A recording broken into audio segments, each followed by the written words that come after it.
Bienvenue dans À corps ouvert, le podcast qui explore la place du corps, de la conscience et de la créativité dans nos chemins de transformation.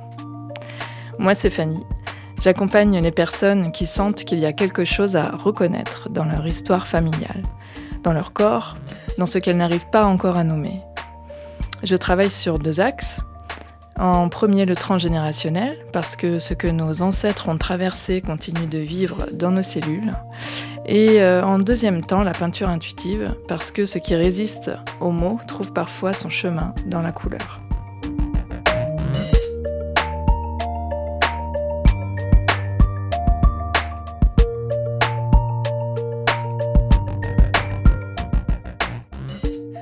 Aujourd'hui, je reçois Joris Yann Sidibé et ensemble, on va explorer la méthode énergétique globale du corps et ce que cette pratique révèle sur le corps, sur la mémoire et sur ceux qui cherchent à vivre en nous.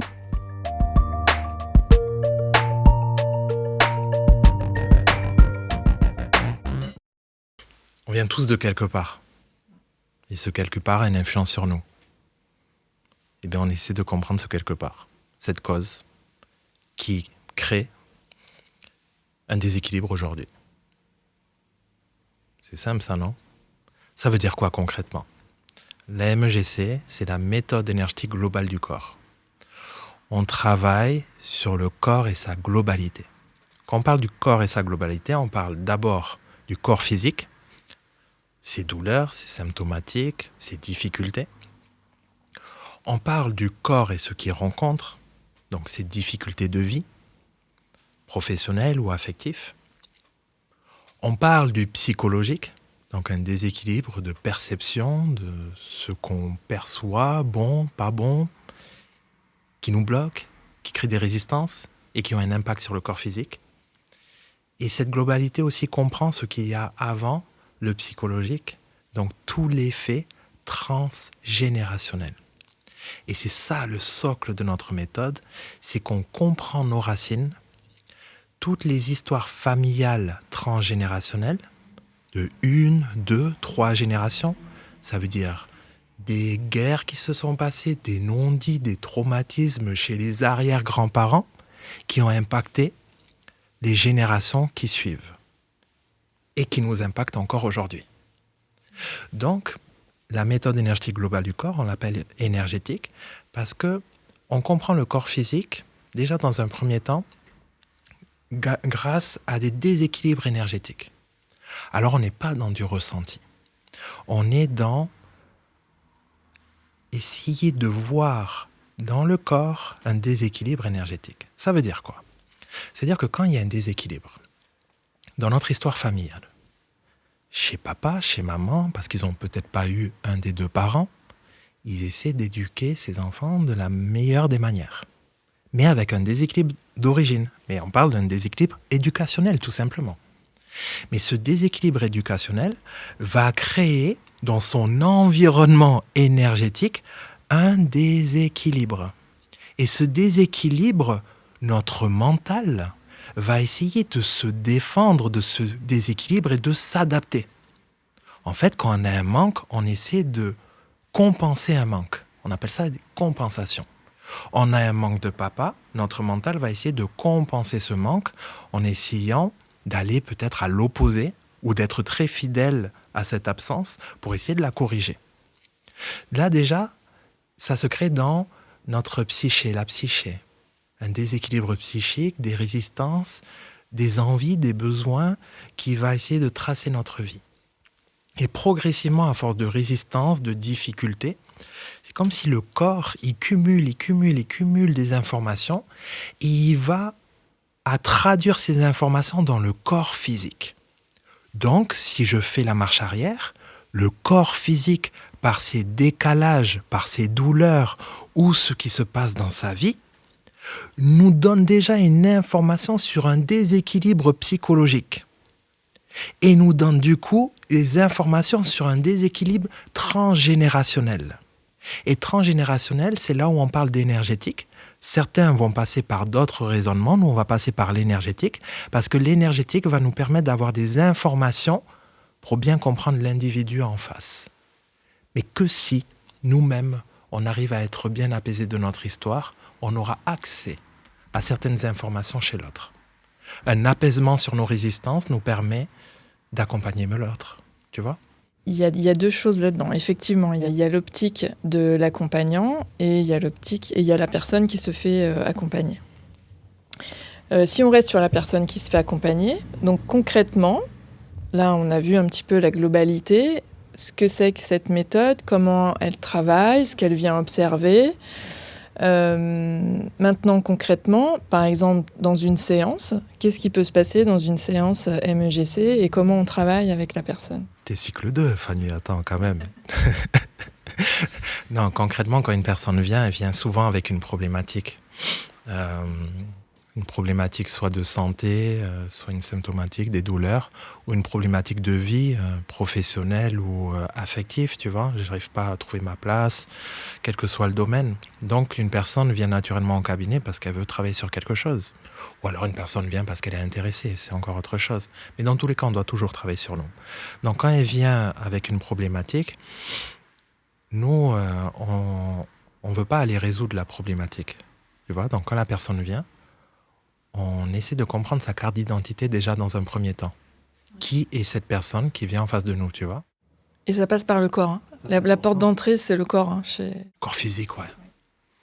Ah oui, ça, je vous ai vraiment cassé la tête là-dessus parce que du moment que vous partez dans des interprétations personnelles, pour moi, c'est trop important. Et oubliez-vous à un moment donné, et on parle de l'autre, on ne parle pas de votre histoire. Donc vos résistances avec votre maman ou votre papa, laissez-le 2 secondes de côté et parlez à l'autre, quoi, tu vois. Donc d'abord, parler à l'autre, c'est déjà écoute son corps, comment il s'exprime. N'écoute pas encore son mental, mais d'abord écoute son corps. Comment il se positionne, sa posture. Donc quand la personne elle vient, naturellement, on a une trame, donc une méthodologie qui nous permet d'avoir des codifications au travers du corps physique, ses douleurs, ces postures qui nous donnent déjà la carte d'identité de la personne. Parce que dans les décalages des épaules, des hanches ou des douleurs qui peuvent survenir ou des informations de vie qu'il peut y avoir dans sa vie au quotidien, c'est déjà énormément d'informations pour comprendre sa vie, donc sa vie en répétition, et pour comprendre la vie transgénérationnelle, donc la vie de ses ancêtres. Donc déjà, juste avec une posture des douleurs, tu vois qu'on a déjà énormément d'informations pour aider la personne à mieux regarder sa situation d'aujourd'hui. Parce que si elle bloque et elle fixe son corps, c'est qu'elle doit comprendre quelque chose. Ouais, c'est ce que tu nous expliquais tout à l'heure. Donc par le corps, en fait, on voit les mouvements et ça nous indique les directions aussi pour aller faire des recherches et tirer le fil après de l'histoire de la personne. Exactement. Si tu veux, je peux te donner du concret. Je peux te parler de mon histoire, si tu veux. Tu vois, pour revenir à mon histoire, et moi, j'ai eu un papa, donc tu as pu le comprendre, qui m'a donné vraiment une belle ligne directrice. Donc moi, mon papa, c'était pas mon conflit à l'origine. Il faut bien que j'ai un conflit. Eh bien, c'est tombé sur ma maman, bingo. Donc une maman qui est ce qu'elle est, et je l'aime de tout mon cœur, ma maman. Mais j'ai eu du mal par moments à la comprendre. Pas la comprendre dans son fonctionnement, parce que ça a été une bonne maman. Mais comprendre que même si ma maman, elle est là, l'enfant, là, il entend toutes ses angoisses et ses peurs. Donc, qu'est-ce qui se passe ? Mais j'entends une maman qui est un peu dans son monde. Une maman qui, comme toute personne, on est avec la famille, on parle, on fait la fête un peu. Tu vois, il n'y a pas de problème en réalité. Mais l'enfant, il attend une maman qui lâche ses angoisses et ses peurs. Donc, il récupère ses peurs et ses angoisses dans le besoin de protéger sa maman. Et à force de temps, il va commencer à créer un tempérament et un comportement protecteur de la maman. Ce qui va lui donner quelque chose où il va être un peu introverti. Il va toujours essayer de sauver le monde. Il va toujours essayer d'attendre l'amour des gens, comme attendre l'amour de sa maman. Et dans ce sens-là, il va devenir aussi un peu perfectionniste, carré, voire intolérant vis-à-vis de sa maman. Et ça va commencer à créer son identité. Et à force de répétition, il va fixer mentalement son comportement, il va fixer sa petite bulle dans l'état dans lequel il est, et progressivement, ça va se somatiser, donc créer une résistance corporelle, ce qui va créer un décalage à l'épaule gauche, parce que le côté gauche dans la MEGC, c'est le féminin, tu vois. Et ce côté gauche nous informe déjà que, mec, Joris, là, ouais, t'as de la connaissance, mais règle ton conflit avec maman. Mais en même temps, ça me crée une identité. C'est ce qui m'a permis aujourd'hui de cadrer cette académie. Grâce à mon perfectionnisme, grâce à cette analyse de regard, comment je vais avoir l'amour des autres, parce que j'attends toujours l'amour de ma mère. Tu vois? Et donc, ça crée quand même quelque chose de positif, un ego positif, mais qu'il faut à un moment donné transformer. Oui, j'aime bien quand tu parles aussi de l'exemple de la voiture, par exemple, de son véhicule. Connaître son véhicule, effectivement, ça pourrait revenir à en fait, connaître sa posture. Ça pourrait être équivalent à connaître le modèle de sa voiture. Si tu as un 4x4, tu vas pas emprunter tu vas pas aller sur un circuit de Formule 1, par exemple, tu vas plutôt emprunter des pistes. Et en fait, ça donne beaucoup d'indications sur déjà le chemin peut-être qu'on a à prendre, le recul, et puis ça nous fait peut-être perdre moins de temps. En tout cas, on peut gagner du temps. Plus on se connaît, en tout cas, plus on arrive à anticiper un petit peu. Parce que c'est ça, en fait, l'image du véhicule que tu prends, c'est trop intéressant, parce que quand on a une maman angoissée et flippée, entre guillemets, tu vois, bon, j'abuse, hein, ça y est, elle est magnifique, ma maman. Mais quand on a une maman où on ressent cette angoisse et ces peurs, on n'a pas envie de prendre son véhicule. Donc, on a envie de changer ce véhicule. Donc, on a envie d'aller, comme tu dis, un 4x4, alors que j'ai une 206. Quand j'étais petit, elle avait une 206, ok? Donc, tu vois, on a envie d'aller dans un 4x4. Et là commence le conflit. Mais maman, le 4x4, il est mieux, mais va dans ce sens-là. Mais non, je veux pas ça. Et donc, on n'est pas dans notre véhicule. Au lieu de rentrer dedans, de comprendre le véhicule de maman, de te dire comment il a été construit, quel bouton il a, quel accélérateur, quelle puissance. Non, on veut sortir. Alors qu'on n'a pas appris le code encore, tu vois. Et donc l'idée, c'est ça, c'est de revenir dans son véhicule, de comprendre que, oulala, putain, il y a une ambiance flippante là-dedans. Mais qu'est-ce qui s'est passé? Et oui, mais c'est normal, papy, il a laissé une trace à droite. Ah oui, mais le carreau, là, il est cassé. Bon, mais apprends à le regarder autrement. Et peut-être tourner la tête là, tu verras mieux la route. Et progressivement, t'amélioreras ton véhicule, tu vois. Donc, c'est améliorer le regard de la maman. Mais moi, ce qui m'a permis de le dépasser, mais forcément les copines, tu vois, parce que je rencontre une copine, mais ce que je vais pas aimer chez elle, mais c'est ce que j'aime pas chez maman.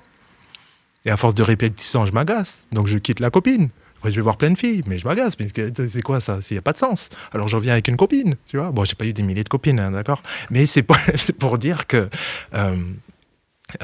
ce qui m'a permis de travailler ça, c'est ça. Et là où vraiment, je pense avoir pris conscience et apaisé les mots que j'avais vis-à-vis de maman, légitime ou pas légitime, c'est quand je me suis dit, putain, là j'ai compris qu'en fait je rencontre toujours les mêmes schémas et c'est peut-être que ma perception que j'ai des choses. Donc là, je vais rencontrer une fille et je vais l'étudier, quoi, tu vois. Donc je vais essayer de comprendre qui elle est. Donc quand elle va venir à moi, à chaque fois je vais avoir une tension avec cette fille-là, je vais appeler ma mère. Et je vais essayer de comprendre ma mère. C'est quoi ton enfance? Alors, je ne vais pas lui dire comment on fonctionnait. Je vais m'asseoir à côté. Je me dis, mais comment tu as vécu les choses? Et plus j'apaisais mon regard vis-à-vis de maman, plus je regardais qu'en fait, ma copine, c'est pas ma mère. Et qu'elle a une réelle identité également. Et là, je commençais à regarder ma copine sur un autre angle. Alors, bien entendu, il y a encore des choses qui font écho à ma maman. Mais attends, on est tous des êtres humains, on est tous des frères et sœurs, tu vois. Donc, en fait, c'est le recul que j'avais sur ma maman qui m'a permis de voir vraiment qui était cette fille qui était en face de moi. Moi qui ne pensais pas rester avec une fille pendant tout ce temps, ça y est, quoi, tu vois. C'est ça qui est important, c'est quelle perception on a des choses. Et je crois que dans la MEGC, on travaille là-dessus. Quel regard tu as sur ton papa ou ta maman qui te bloque aujourd'hui dans tes perceptions des choses. Et donc, c'est vraiment cette prise de conscience, cette analyse-là qu'on a sur le transgénérationnel qui nous donne déjà plein d'indications sur qu'est-ce qui se passe dans notre quotidien aujourd'hui ou qui s'est répété dans notre vie. Tu vois? Oui, oui. Je confirme, c'est vraiment... il y a un autre regard qui se pose, en fait. Et du coup, ça oblige à changer son positionnement. Et quand on change son positionnement, les autres sont obligés aussi, par la force des choses, de se repositionner aussi différemment. Et ça c'est magique à voir parce que... Et tu vois, Fanny, je vais prendre ton exemple, parce que pour moi, tu as fait un travail de fou. Moi, je ne suis pas là à dire « Ah, tu as une année, tu as un cycle 2, tu as un cycle 3. » On s'en fout de ça en réalité, tu vois. Ouais. Tu as du travail sur toi. Et moi, ce que j'ai pu voir, et qui m'a aussi aidé, c'est à quel point aussi tu viens d'un bagage assez fort et que tu arrives progressivement dans le temps à le moduler, le regarder autrement. Alors, c'est pas toujours facile, parce qu'il y a des choses qui remontent, mais tu arrives à le transformer. En fait, tu vois, j'ai vu une émission de Idriss Aberkam, là. Ouais. Il n'y a pas longtemps, il a fait une conférence au Sénégal, et il expliquait que mais du compost, donc du caca, de la merde, mais tu crées des melons, quoi, tu vois. Et en fait, c'est comment transformer ce qu'on note en problématique, donc en caca, quoi, en du melon. Donc, comment transformer le mal en bien. Donc, partir de nos conflits pour le transformer et l'amener vers quelque chose de positif, tu vois. Mais ouais, c'est parce que souvent, on entend... moi, le mot transformation, pour moi, il est ambivalent, il y a deux côtés. Ouais. Donc, et ce que je trouve qui est intéressant, c'est vraiment d'arriver à garder le bon. On n'est pas là pour tout changer et tout balayer du revers de la main, vraiment pas. Hein. C'est de regarder de quoi on est fait, d'où on vient et qu'est-ce que je fais avec ça alors aujourd'hui, maintenant que voilà, je sais d'où je viens, qu'est-ce que j'en fais. Et où est-ce que je vais avec tout ça, tu vois. Et donc, en fait, c'est cette compréhension de savoir, mais... Tu vois, en plus, je vais rebondir sur quelque chose qu'on entend de plus en plus aujourd'hui en conférence, ainsi de suite, et que je trouve de plus en plus sensé. Et ce que je mets aussi dans mon livre, hein, Ta part invisible, c'est vraiment pour comprendre tout ce qu'on a qui nous paraît loin, abstrait, mais qu'on peut rendre visible, en fait. Tu vois, quand on construit, par exemple, notre richesse, quand on construit notre vie sur un conflit, on se bloque dans le conflit, pour moi. Mais si tu construis ta vie par rapport à ta compréhension, là, ta vie, elle peut prendre un élan énorme. En fait, le côté passionnel, c'est un peu le côté de « je vais faire quelque chose pour prouver, je vais faire quelque chose pour montrer, je vais faire quelque chose pour combattre ».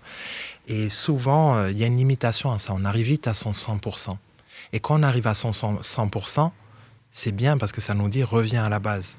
Mais si on part avec une base apaisée, avec un regard positif, on a une étendue d'évolution énorme. Et en plus, on sera plus bloqué sur le matériel. Ça veut dire que même si on parle d'argent et de finances, hier, j'avais construit une académie sur mon perfectionnisme. Donc, ma base de travail qui me permettait d'avoir des finances, c'est mon travail, mon conflit avec maman qui me permet d'être perfectionniste, et ainsi de suite. Mais plus je travaille sur moi, moins j'ai d'argent. Tu vois ? Ça veut dire que je lâche mon perfectionnisme, mais du coup, je lâche le résultat de ce perfectionnisme. Et là, je fais ma formation d'aujourd'hui, c'est de voir réellement que l'apaisement crée une abondance, mais pas une abondance d'argent, une abondance de vie, parce que tu sais où tu vas, et en fait, tu auras toujours le nécessaire pour continuer ton parcours. Et tu n'es plus dans la peur ou dans l'angoisse de vouloir faire les choses bien. Tu vois ? C'est comme ça qu'on transforme l'histoire. C'est-à-dire, dans un premier temps, on est dans le combat de dire « je vais avoir l'amour des gens pour avoir l'amour de maman », mais dans un second temps, tu sais qui tu es, tu connais le véhicule, tu le maîtrises, et tu avances, point. Et que tu n'as pas peur de manquer. Tu avances et les choses s'installent dans ta vie. Et ça, c'est trop cool, quoi. Tu vois ? C'est ça qui me montre à moi que je suis de plus en plus clair avec moi-même, ma direction et du coup mon histoire. Tu vois ? Sinon, on est dans un combat perpétuel, mais on revient toujours, la boucle continue, c'est une spirale. Tu vois, une spirale. Oui, et puis de toute façon, il y a beaucoup plus d'ouverture.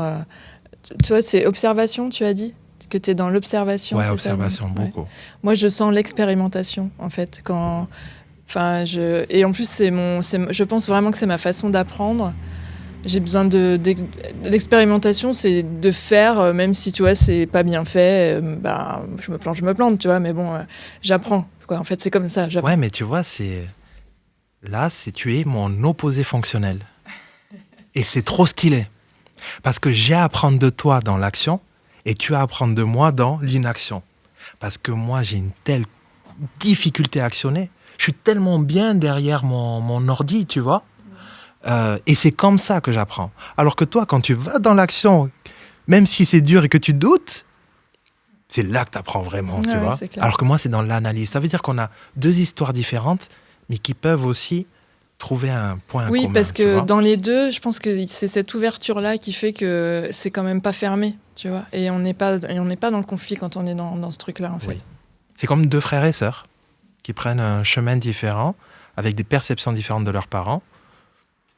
Mais peut-être que la sœur, elle a vu le papa de cette manière, mais le frère, il a vu que le papa, non, il a donné une bonne direction. C'est que des perceptions déjà, et ce qu'on nous a déjà mis dans le ventre dès la naissance, quoi, tu vois. Alors, je vais te poser juste des questions que moi j'entends qui reviennent quand je parle un petit peu du transgénérationnel aux gens et de ce que je fais. Il y a souvent la question des gens adoptés qui revient. Comment, du coup, la MEGC, elle peut agir là-dessus, enfin, où est-ce un frein Oui. Et c'est là que l'énergétique devient intéressant. L'énergétique, c'est une science, hein. Souvent, on associe l'énergétique au rebouteux du coin qui fait un soin, qui a un peu de chaleur dans ses mains, qui enlève une douleur, tu vois. Bon, on évolue vachement maintenant, on n'a plus trop cette conscience normalement, même si elle y est encore. Mais l'énergétique, c'est réellement une science. Et en fait, on comprend que dans nos codes énergétiques transgénérationnels, donc notre cellule, tout ce dont on hérite, on a des codifications et une fréquence, tu vois, une forme de vibration, une fréquence qu'on émane, tu vois, c'est comme un émetteur. Et cet émetteur va toujours attirer une fréquence similaire à la nôtre. Et donc, c'est ce qui nous permet de rencontrer des gens qui vont nous permettre de parfaire notre évolution et régler ce qu'on n'a pas réglé de notre histoire. Donc, comme une copine qui ressemble à ta maman, par exemple. Voilà, comme on a dit, tu vois. Merci pour le clin d'œil. Oui, mais c'est clairement ça. Donc, tu vois, on a parlé de ce schéma, et en fait, au niveau de l'histoire, c'est pareil. Il y a des codifications d'un système familial, et l'enfant qui va être adopté va être en accord avec les codifications énergétiques de la famille qui va l'adopter, tu vois. Et donc, il faut juste comprendre que dans cette science de l'énergétique, il y a des codes. Et ces codes, on les rencontre à un moment ou à un autre. Donc, tu peux ne pas avoir de parents, mais parfaire ton évolution en comprenant l'histoire de tes parents adoptifs. Tu vois ? Parce que le papa que tu auras, ça sera peut-être pas le même que ton papa de sang, tu vois, mais il a peut-être un père, lui, qui était totalement le même que ton vrai papa. Et c'est en comprenant ces fréquences-là que tu comprends qui tu es dans tes corps énergétiques. C'est pour ça que même quand on a des parents et qu'on rencontre notre vie, on va dans un autre pays, on rencontre toujours notre mère ou notre père à un moment donné. Pas directement, mais on rencontre une fréquence similaire. Ouais. Et ces fréquences, on peut même les retrouver sur le territoire. Ça, c'est assez hallucinant. Moi, quand j'ai commencé, j'ai trouvé ça incroyable. Mais en fait, ça a du sens finalement. Mais complet, parce que une maison que tu vas louer, que tu vas acheter, si tu comprends vraiment le terrain, la ville, et ça c'est le travail qu'on fait en étape 1 dans la formation, on comprend la ville, l'histoire de Paris ou de Toulouse qui n'ont pas la même histoire, mais en fait ils vont faire écho à quelque chose chez toi. On n'est pas dans un lieu pour rien, on n'est pas dans une maison pour rien, parce que la fréquence qu'il y a dans cette maison, dans ces meubles-là, dans ce terrain-là, a à voir avec ce que tu es. On se demande si on choisit beaucoup finalement. C'est chaud. C'est vrai. Ouais, c'est super intéressant. Mais on a un libre arbitre, tu vois. Tu dis, donc on est dans une situation et on prend des choix, tu vois. Soit on ralentit le processus, soit on l'accélère en fait, tu vois. Mais tout ça pour essayer de faire grandir notre petite lumière, quoi. Bon, ça fait un peu spirituel cette histoire. Il y a une chose aussi que je voulais évoquer avec toi, parce que moi je vois beaucoup dans les séances que je peux faire des femmes. J'ai pas mal de femmes et je vois beaucoup de femmes, moi je les appelle un peu les guerrières, tu vois, avec leurs boucliers. Et je pense que c'est lié aussi à tout le contexte de la société actuelle. Qu'est-ce que tu en penses, toi, de ça ? Est-ce que toi, Fanny, tu as été une guerrière? Oui. C'est une question, je ne sais pas. Hein. Oui, c'est pour ça que le sujet me touche aussi. Et je vois... Ouais, mais du coup, quand tu es une guerrière, c'est que... Qu'est-ce qui se crée dans ton corps, toi, ou que tu ressens, qui t'amène à avoir ce tempérament de guerrière? Comment tu peux le nommer, ça? Je dirais que c'est le contrôle, la volonté de contrôler beaucoup. Volonté, donc besoin. Oui, besoin. Okay. Parce qu'il y a de la peur derrière. Ok, tout simplement. Et merci à ma maman. Il y a de l'insécurité, quoi. Mais c'est ça. Tu vois, je reviens sur ma maman. Merci à ma maman parce qu'elle m'a permis de comprendre mieux les femmes. Parce qu'aujourd'hui, je peux comprendre cette peur parce que je l'ai travaillée et comprendre que cette guerre qu'on mène prend une origine que dans la peur. Tu vois ? Et en fait, c'est ça que tu travailles qui est vachement fort parce que tu travailles sur cette insécurité, cette peur que beaucoup doivent travailler, tu vois. Parce qu'en fait, tu vois, c'est pour ça que je t'ai arrêté sur le besoin. Si tu n'as pas de besoin, tu n'as pas d'émotion. Alors quand je dis émotion, bien sûr, on a toujours des émotions, mais tu n'as pas d'émotions lourdes, basse fréquence. Si tu n'as pas de besoin, tu ne résistes pas. C'est le détachement de tes besoins qui va permettre que tu sois apaisé, tu vois. Et donc, quand tu résistes, c'est que tu as un besoin et une attente, tu vois. Quand on résiste, on a une attente. Et cette attente, quand on tire le fil, ben on comprend que peut-être je ne l'ai pas de papa-maman, mais peut-être que papa-maman l'avait de leurs parents. Et on hérite de ça, tu vois. Et en fait, c'est totalement légitime, en fait, cette pression que se mettent ces femmes-là, parce qu'il y a toujours une peur inconsciente de manquer d'une sécurité et d'être incertaine pour sa vie et pour les enfants qui vont suivre. C'est totalement légitime, parce que les papas ont été impliqués à l'époque dans des guerres, dans des phénomènes un peu où ils ont été imposés. Bon, on ne va pas prendre la défense parce que je vais les agacer à ces femmes-là, mais il faut comprendre l'environnement de ces grands-parents qui ont manqué d'un homme, où la grand-mère, elle n'était pas dans la colère que son père parte, que son mari parte. Elle était dans « j'ai pas le choix ». Elle n'était pas dans la colère qui parte dans la guerre. C'est « j'ai pas le choix ». Et si elle n'a pas le choix, elle subit juste. Et elle est dans un amour de son mari en espérant qu'il va revenir tranquille. Mais quand il revient, il ne peut que être traumatisé. Et quand il est traumatisé, ben, le papa, il est absent. Donc la maman peut que développer un caractère où elle va être maman pour les enfants et elle va prendre la responsabilité aussi d'une direction familiale que le papa a été censé amener. Donc de fil en aiguille, cette boule de neige-là, eh bien, on va retrouver après les enfants qui, eux, seront en colère.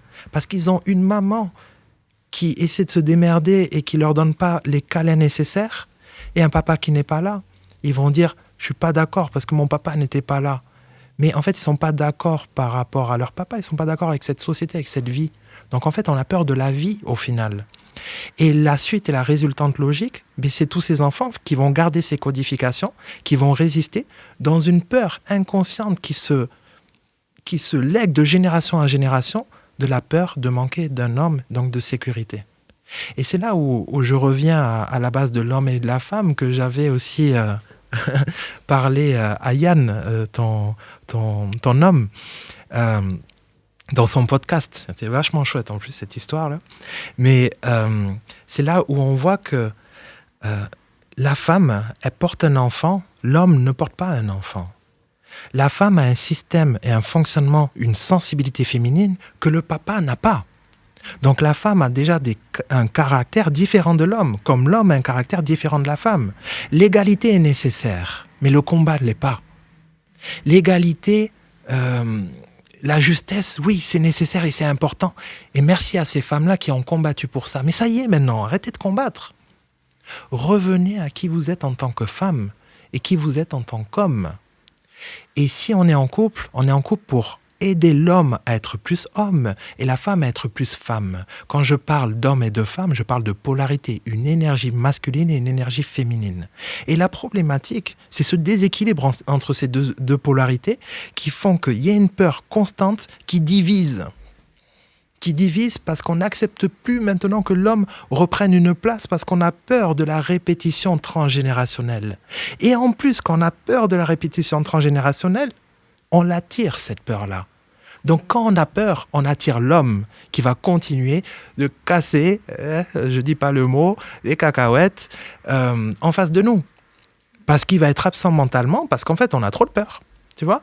Et c'est comment on va régler en fait ces deux systèmes, en comprenant la nécessité de l'homme et de la femme. Et du moment qu'une femme ou un homme essaie de mettre la femme à son image ou la femme, l'homme à son image, c'est impossible. Le tout, c'est de reconnaître les caractéristiques de l'homme et de la femme.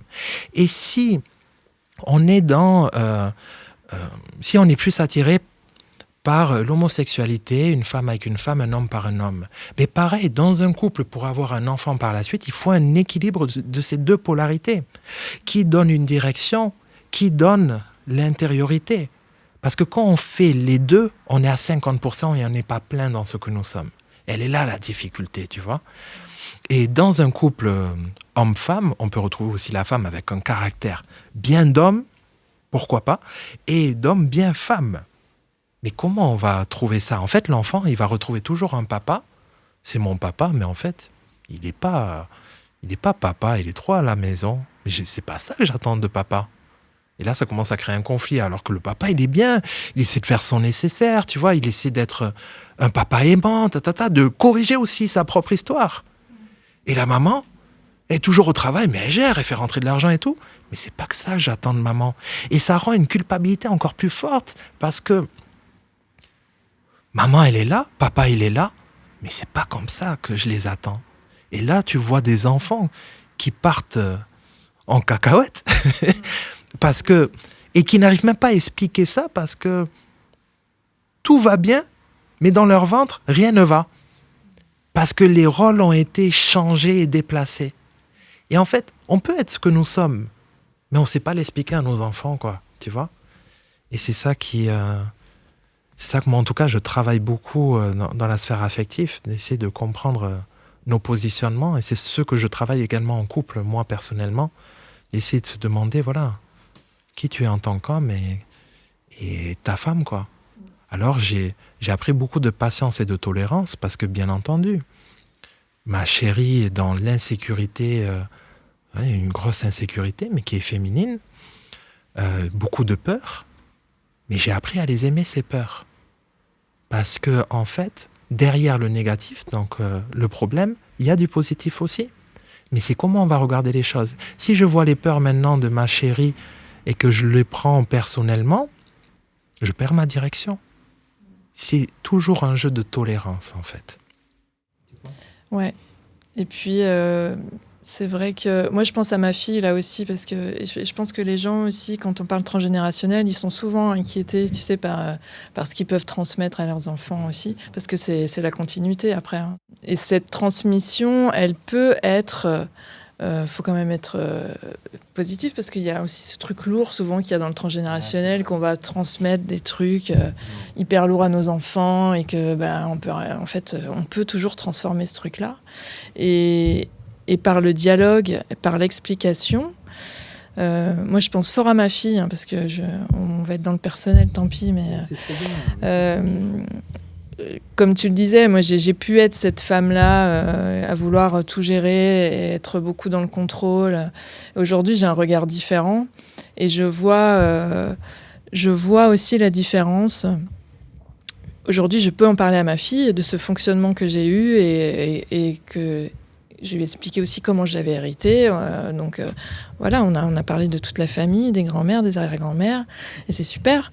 Et ça apporte beaucoup de compréhension. Et en tout cas, c'est quelque chose, je pense, qui l'aide aussi beaucoup parce qu'elle est déjà dans ce fonctionnement-là. Elle l'a hérité, c'est là, en fait, il y a déjà une partie qui est enclenchée. Et elle peut se rattacher à quelque chose. Oui. Et surtout, maintenant, elle va pouvoir aussi le transformer. Donc, elle est en train d'essayer petit à petit de corriger un petit peu. Ah, donc tu vois, c'est ce que tu dis. Avant de le transformer, il faut le comprendre, Ouais, tu il vois. faut le voir aussi. Voilà, c'est pour ça que tu as dit tout à l'heure, la transformation, des fois, c'est ambigu, tu vois. Parce que c'est vrai, parce que on peut se dire transformer en coupe. Non, transformer, on fait évoluer. Et oui. Et puis surtout, c'est pas de tout changer. Enfin, moi, je suis contre ça, en fait. Enfin, je vois pas l'intérêt. On est déjà quand même... on est déjà beau de base, nous les humains. Il y a quand même plein de belles choses. Et il y a toutes les ressources aussi qu'on a pris de ses ancêtres. Il n'y a pas que des trucs qui sont difficiles. Hein. Il y a aussi des ressources formidables sur lesquelles on peut s'appuyer tous les jours. Donc ça, faut pas l'enlever, ce truc-là. Mais c'est ce que tu dis, c'est qu'en fait, on a une histoire familiale, mais on a un brouillard devant. Donc on ne voit pas la force de notre famille tant qu'on regarde le brouillard. Donc il faut laisser le brouillard passer, mais pour qu'il passe, il faut le comprendre. Il ne faut pas lutter contre. Sinon, on va dans le fossé. On reprend la voiture. Putain, on est des pilotes aujourd'hui, tu vois. Mais du coup, c'est comment on va regarder la force de notre histoire pour la transformer et la faire évoluer. Parce que derrière les comportements de papa-maman, il y a une force énorme. C'est l'exemple que je prends. Tu fais une conférence de 100 personnes, tu as fait une conférence exceptionnelle, mais il y a une personne qui dit « c'était pas bien ce que tu as fait ».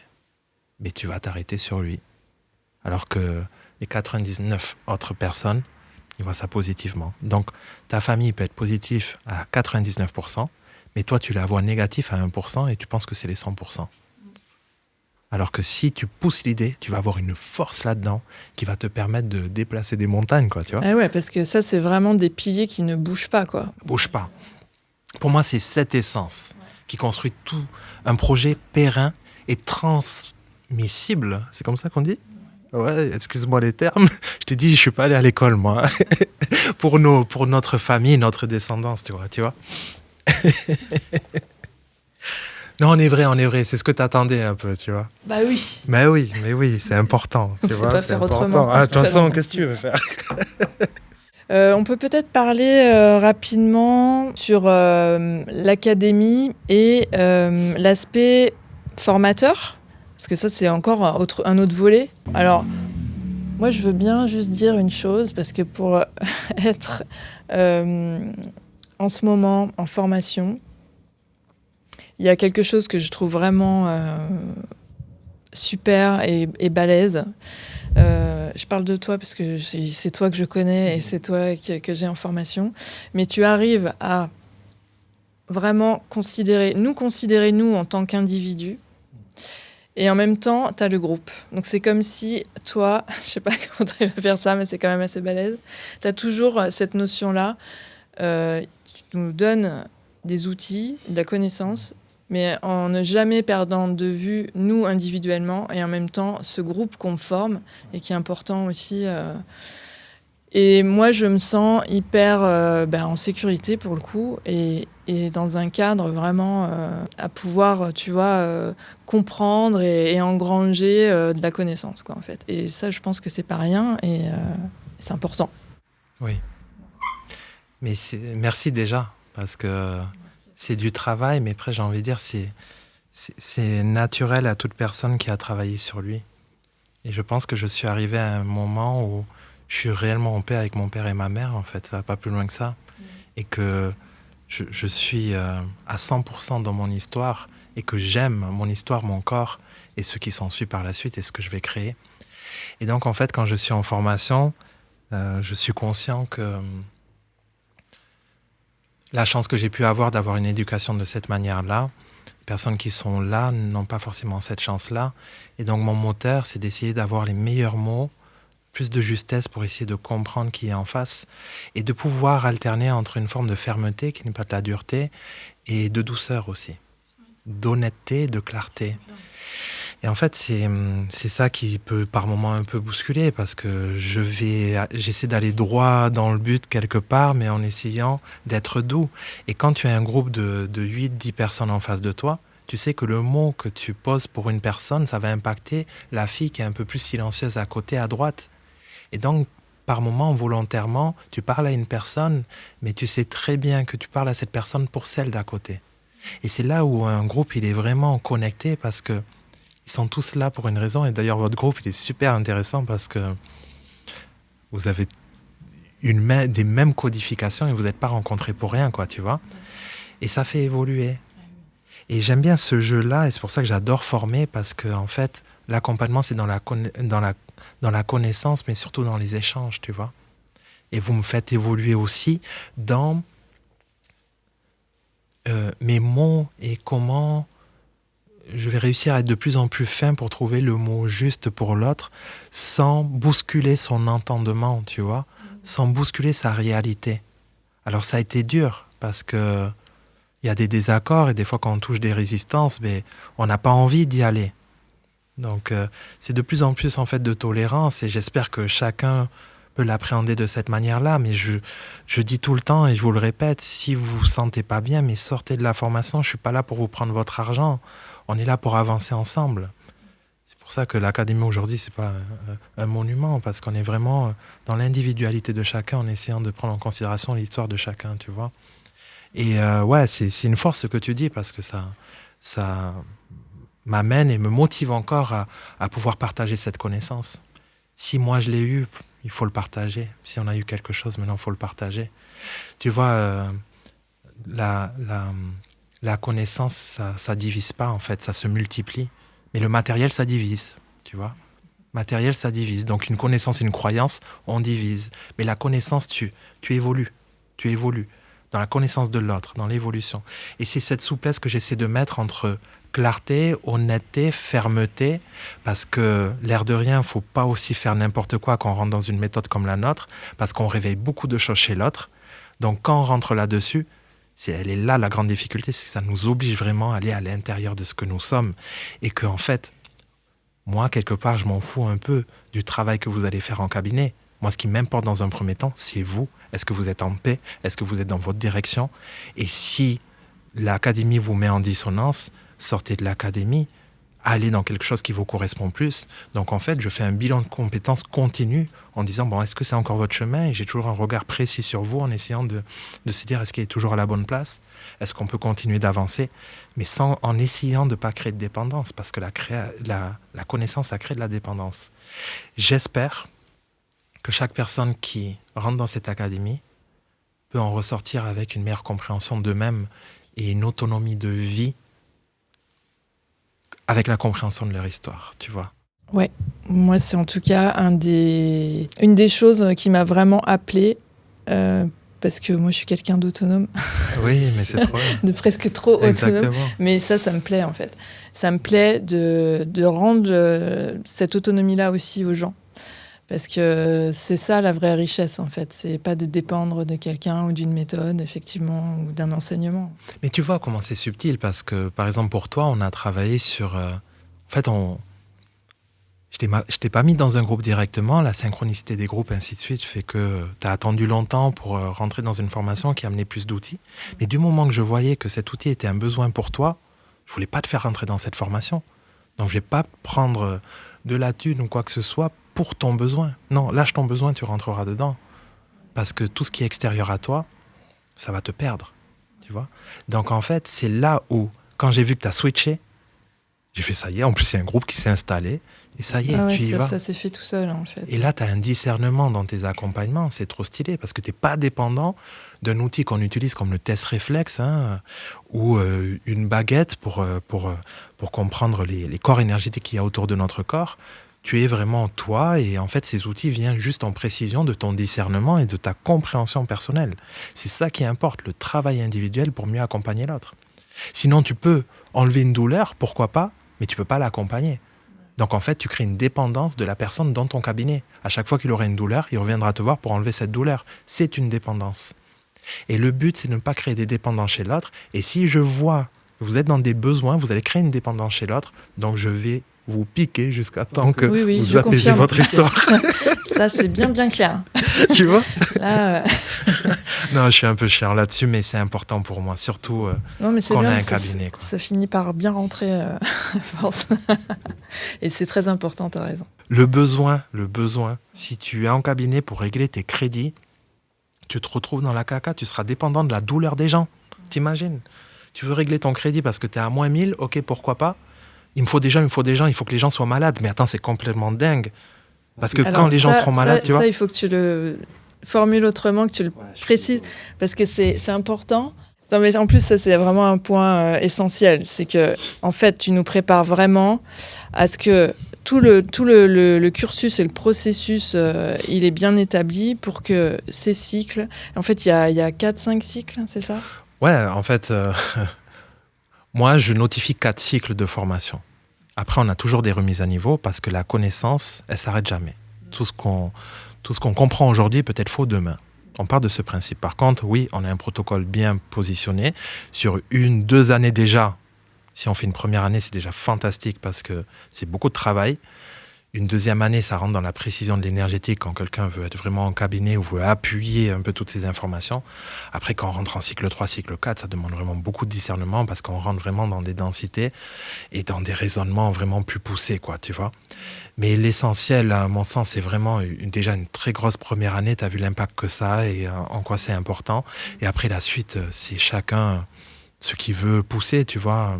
En tout cas, l'idée, c'est vraiment que chaque personne qui souhaite accompagner par la suite nettoie, ou en tout cas comprenne un maximum son histoire, son parcours, pour qu'elle ne pratique pas avec cette histoire après en cabinet. Parce que c'est catastrophique. Sinon. Et c'est pour ça, mais oui, complètement. En fait, on le voit et après, comme on a connaissance, du coup, on a un peu de peur pour les autres. Mais il faut pas oublier qu'ils sont aussi dans leur parcours et c'est que par ça, ils vont comprendre aussi certaines choses. Donc, je dis pas qu'on a plus d'avance, mais il y a une compréhension à un moment donné qui est logique et qu'on pourra même développer. Mais il est vrai que dans nos formations, moi, je demande après un cycle 1 n'attends pas d'avoir un cabinet pour gagner de l'argent. Déjà, pourquoi tu es venu en formation? Souvent, on sort de burn-out, souvent, on sort d'un trop-plein. Mais pourquoi tu étais en trop-plein? Alors, va comprendre ce trop-plein et reste dans ta vocation et essaie de garder un équilibre avec ta vocation, tes finances, pour ensuite rentrer dans l'accompagnement. Parce que déjà, dans la formation, qui a un coût, comme toute formation, on a déjà un stress de faire la formation, d'attendre une certification, de monter un cabinet et d'accompagner des gens. D'abord, stabilise ta vie. Comprends pourquoi tu n'arrives pas à fonctionner correctement dans ton entreprise actuelle, qu'est-ce qui te dérange et pourquoi tu n'arrives pas à le travailler. Fais des consultations, va voir Fanny Lhomme à Annecy parce qu'elle est là pour t'aider. Mais vraiment, en plus, tu fais un travail de fou. C'est pas parce que tu es là, c'est que tu as une pédagogie. Et d'ailleurs, on a envie de monter un petit groupe de formation à Annecy, là. Déjà, moi, pour vous tester un petit peu, parce que je sais que toi et Laurence, vous avez une belle pédagogie et que j'aimerais bien vous mettre un peu dans le bain. Ça va bouger à Annecy. Et que vous sentez aussi, ça va bouger Annecy, et que vous sentez aussi, c'est quoi d'accompagner un groupe? Parce que si je l'ai fait, vous pouvez le faire et que vous allez comprendre par la formation, vous allez prendre un beau niveau de compréhension, tu vois. Mais c'est pour ça que je demande toujours une stabilité financière avant d'ouvrir un cabinet presque. D'abord, stabilise, sois dans ton monde, je vais t'aider à essayer de te faire un peu d'argent pour que l'argent ne soit pas une préoccupation. Pour que quand tu fasses des consultations, on comprend très vite qu'on rencontre souvent ce que nous sommes. Et que des fois, tu n'es pas bien avec ton homme, avec ton travail ou quoi que ce soit, et tu vas voir que toutes tes consultations, elles vont s'annuler. Parce que les personnes, ils sont attirés par une fréquence, comme on a dit. Donc s'ils sont attirés par une fréquence, si ta fréquence est basse, ils ne vont pas venir te voir. Et c'est pas plus mal. Et c'est pas plus mal. Mais quand la fréquence est basse, ils ne viennent pas nous voir, les finances, c'est chaud. Donc des fois, il peut y avoir 3 mois, 4 mois, 5 mois sans travailler parce qu'on est sur une préoccupation précise où il nous faut du temps pour le travailler. Et donc, on n'a pas de travail, tu vois, parce qu'on n'attire personne. Mais on a quand même développé une méthodologie, une trame qui permet de pouvoir quand même travailler en cabinet tout en travaillant sur soi. Mais si on met notre ego dans cette trame et qu'on ne suit pas les codifications comme elles sont, on ne travaille pas. Tu vois, donc il y a un jeu aussi dans l'académie de dire, bon, je m'autorise d'être dans ce véhicule pendant un petit temps, je vais suivre ces codes, mais si je commence à théoriser ou mettre mon histoire là-dedans, ça ne va pas marcher, là, tu n'auras personne. Mais si tu suis la trame comme elle est faite, cycle 1, cycle 2, jusqu'à temps de l'intégrer et de la lâcher, c'est un peu comme les religions, quelque part. Hein. Les religions, c'est un courant qui nous amène à comprendre des choses, mais on doit apprendre à comprendre la profondeur du livre, en fait, tu vois. Donc, en fait, c'est passer par un canal qui s'appelle, OK, la MGC, l'Académie, mais pour que ce canal, on l'intègre et qu'on ne parle plus de l'Académie demain, qu'on parle de Fanny l'homme, quoi, tu vois. Et c'est ça qui est important, tu vois. Donc, en fait, voilà, dans l'Académie, c'est d'abord, on vous incite à vous comprendre vous-même, à comprendre votre arbre, à aller vers une direction, à être apaisé dans votre milieu affectif ou professionnel pour ensuite être des bons accompagnants. Parce que vous allez avoir des codes, tu vois. Si on ne vit pas l'impatience, comment on peut enseigner la patience, tu vois? Putain, c'est beau ce que je viens de dire là. C'est sorti, je ne sais pas d'où. Hein. Je suis connecté là, Fanny, tu vois? Tu vois? C'est vrai. C'est vrai. Bon, bah super. Je pense qu'on a fait un petit peu le tour de tout ce qu'on pouvait trouver autour de cette méthode. Ton actualité, est-ce que tu es en train de sortir un livre? Il est sorti là, on peut déjà se le procurer? Exactement. Donc là, il y a une version sur Amazon. Et ensuite, on peut le retrouver sur la Fnac, Cultura, Leclerc. Il suffit de le demander dans les accueils. Et on peut retrouver mon livre qui s'appelle Ta part invisible, reprendre l'essence de tes racines. Et en fait, dans ce livre, moi, j'ai toujours aimé lire les livres en écrivant à côté. Parce que chaque page que je lis, j'ai envie de l'intégrer, il faut que je notifie quelque chose à côté. Donc en fait, j'ai créé un parcours d'évolution pour essayer de rencontrer notre part invisible, d'aller vers des raisonnements, donc un peu comme on peut l'avoir dans ce podcast. Et il y a des petites questions à chaque fin de chapitre qui nous permettent de dire, OK, qu'est-ce que je réponds à ça? Par exemple, celle-ci, c'est quels repères familiaux ont participé à ta construction et pourraient encore influencer certains de tes choix. Mais avant ça, il y a tout un raisonnement et de discussion, mettre des mots pour transformer, le moteur de notre construction, un héritage générationnel à prendre en considération. Voilà, il y a tout un développement. C'est un livre pratique. Un livre pratique, exactement. Où tu peux écrire dessus, tu peux évoluer. Le tout, c'est que je l'ai conçu. Avec des exercices. Avec des exercices, ouais. J'ai conçu comme un compagnon bienveillant sur ta route, comme moi, j'aurais aimé qu'on m'accompagne. Un petit livre. Alors, il y a des choses qui vont un peu bousculer, hein, parce qu'on parle aussi des systèmes de déconnexion. Voilà, on parle d'un processus d'évolution. Il y a des choses dans lesquelles on est en accord, pas accord. Donc, en fait, vous parlez à un livre, et ce livre, il faut le lire plusieurs fois pour comprendre la profondeur, comme tout livre et comme toute personne. Il faut parler plusieurs fois à son père ou sa mère pour comprendre sa profondeur. Eh bien, c'est comme tout. Hein, on ne va pas lire de la même manière et le tout, c'est qu'il y ait de l'écriture pour toujours se rapporter à ce que nous, on a écrit et comment ça a évolué. Et quand on le relit après, je sais pas, 1 an, 2 ans, ah oui, c'est bien, ça fait une trace, et ça nous permet aussi de voir comment on a avancé. Dire, wow, en fait, j'ai marqué ça, mais j'en suis plus du tout là, quoi. L'évolution, pour moi, c'est ça, c'est pas sentir l'évolution, c'est s'apercevoir après 2 ans, 3 ans, tu regardes en arrière, tu dis, waouh. Putain, j'ai fait ce chemin. Quoi. Oui, et ça, parfois, on a tendance un peu à l'oublier, finalement. C'est vrai. Ou à se dire, oui, ça n'avance pas. Et en fait, c'est important aussi parfois de s'arrêter 2 minutes et de voir le chemin parcouru. Parce que faut être gentil quand même avec soi et on fait quand même pas mal de... on avance quand même, je veux dire. On avance tout le temps, dans tous les cas. On avance tout le temps.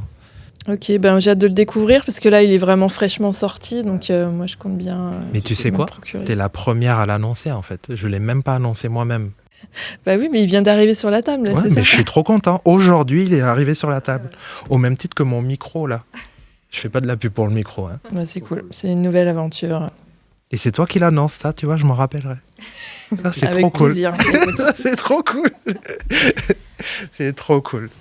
Bon, on va s'arrêter là. On pourrait continuer pendant des heures, en tout cas pour ma part. Je te remercie beaucoup, Joris. Avec plaisir, Merci vraiment. pour ton temps, pour toutes tes explications, toute l'énergie que tu donnes. Mais il faut que les gens s'abonnent parce que tu vas vraiment faire beaucoup de podcasts.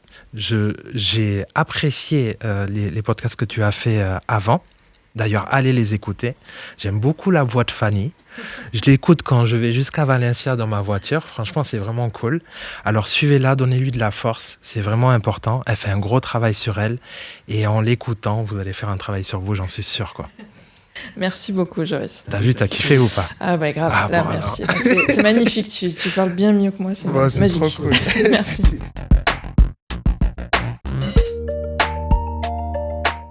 C'est la fin de cet épisode, mais peut-être, qui sait, le début de quelque chose pour vous.